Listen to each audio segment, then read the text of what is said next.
Hello, my name is Emily Whiting. I am mother to Charlotte Whiting, who is 7 months old, and along with multiple medical challenges, she has cleft lip and cleft palate. And so we have already had one surgery to begin the repair of her lip, and her second lip surgery is here in a couple weeks. And we learned a few things after that first lip surgery that we would have loved to have known to be prepared for. So wanted to share some of those things with you, other parents, so that maybe you can avoid some of the hurdles that we went through the couple weeks following that surgery. So I've got 5 tips that I'll share with you, and certainly these are just from our perspective and our experience, so hopefully some of them are helpful.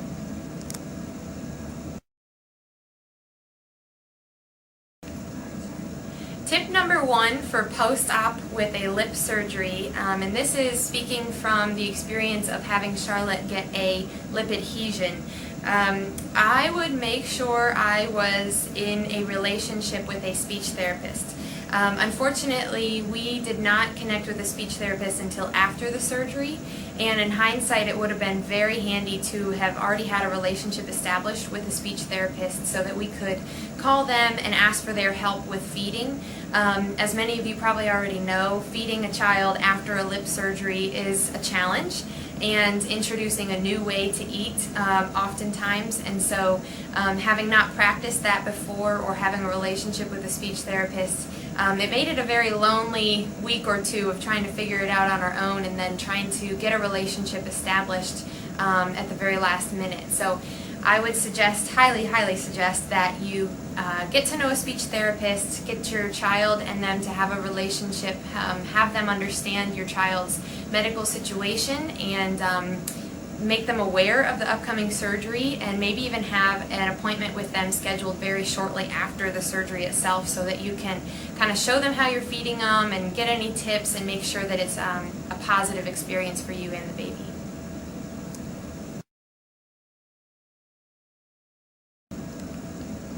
So speaking of being a positive experience for you and the baby feeding, of course many people are asked by their surgeons to feed their baby in a different way post-op, and we were asked to do the same. I actually brought what we were given. It was a syringe with a catheter tip, and call it naive first parents or just not really thinking ahead, but we did not practice with this syringe and the catheter before the surgery. And unfortunately that meant post-op, the very first time she was introduced to eating this way was when she was in pain and still coming out of anesthesia. And let's just say it wasn't a positive experience for anyone involved. And it really set us up for a lot of struggle with feeding her that way, because I think she associated the syringe with pain, as well as discomfort of just not being able to have that comfort of her bottle and sucking. So my tip number 2 would be that whatever feeding system your surgeon suggests you use post-op, that you start practicing that well in advance and make it a positive. Some suggestions I even got on this Facebook group from other moms was to dip the tip of whatever system you're using, whether it's a bottle, a syringe, whatever, into sugar water so that it tastes good. We knew we had really screwed up when we dipped this into sugar water and Charlotte still didn't accept it. She loves sugar. So we knew we were in for a real treat for recovery. And I think it's because we introduced it when she was already in pain.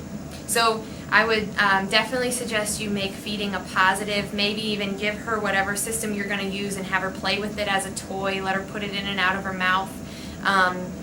As we gear up for this next surgery she's going into, we've been introducing the system we're going to be using for post-op this time, and just letting her chew on it, play with it, squirt a little milk in her mouth, just making it a positive, and then going back to her bottle and making it no big deal, so that hopefully it's really not a big deal when we do this round 2.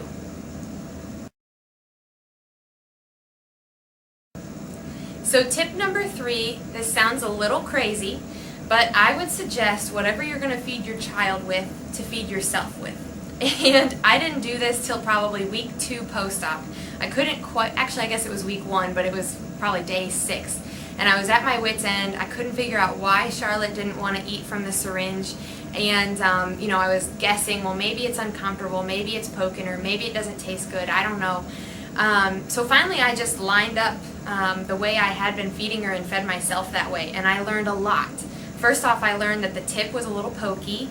I learned that there were some ridges on the catheter end that were kind of rubbing her tongue raw. I learned that the actual catheter itself doesn't taste good and it feels cold. I learned a lot of different things, and so then we were able to adjust those things and work on getting it to be a more comfortable experience. So I would highly suggest, whether you're using a different bottle, a syringe, whatever it is you're going to use for post-op, if it's a new feeding system than what your child's already used to, I would suggest you feed yourself so you know what you're asking your child to do, and that'll just help you be more aware of how to teach them to make it a positive experience. Tip number 4, like I said at the very beginning, Charlotte has multiple medical challenges, and not all cleft babies have other challenges that go with it. But because of her other challenges, we introduced the pacifier and used it heavily before her first surgery to help her learn to suck when she was eating and multiple other things. In hindsight, I would have weaned that at least a couple weeks before the surgery, so that it wasn't cold turkey as soon as the surgery happened. We did not wean her for multiple reasons. We had a lot of other medical challenges leading up to it that we just didn't have the time to make that happen. But in hindsight, for other parents, I would definitely suggest that if you're going to introduce a pacifier when they are younger, before that first surgery, I would try to wean that so that it's not a shock to the baby that they can't have a pacifier at the same time that they can't have a bottle, at the same time that they can't put their hands in their mouth and they're hurting.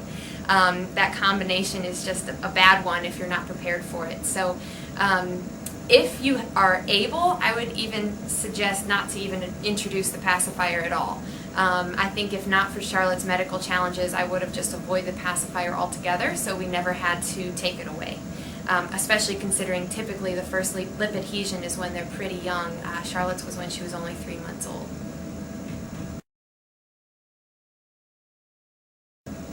So tip number 5 is after you've fed yourself with whatever system you're going to use, you'll probably pick up on a lot of things that will help you know how to feed your child. And a few things we learned. First off, our baby is, once you start feeding her, you cannot stop until she's full or she will let you know about it.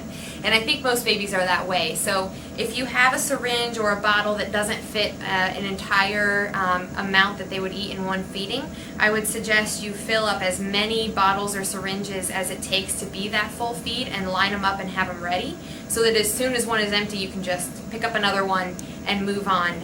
Even that short interval of putting one down and picking one up sometimes would cause fits and throw the whole thing out of whack, but especially if we had to wait to refill this, then you almost had to cash in and just bounce her for a while till we could get her to calm down and start over. And I'm not so sure Charlotte's that unique. I think that's probably across multiple babies that's the case. So I would suggest to line these up or line up whatever system you're using and have it ready so that you can get a full feed in pretty smoothly. A few other things that we learned, the catheter we were sent home with was pretty rigid and stiff, but you do need something with a little bit of stiffness or else their tongue kind of moves it all around and it flops all over the place. So we experimented with different catheters and was able to find one that was kind of soft but with a little bit of firmness. And then the edges were actually kind of hard on their tongue, so as silly as it sounds, we sanded them. And it worked. It helped a lot. So I would suggest you just try to do whatever you can to make it a smooth, soft eating experience for them. And then in this next video, I'll show you a few other feeding systems besides this that could work if this doesn't.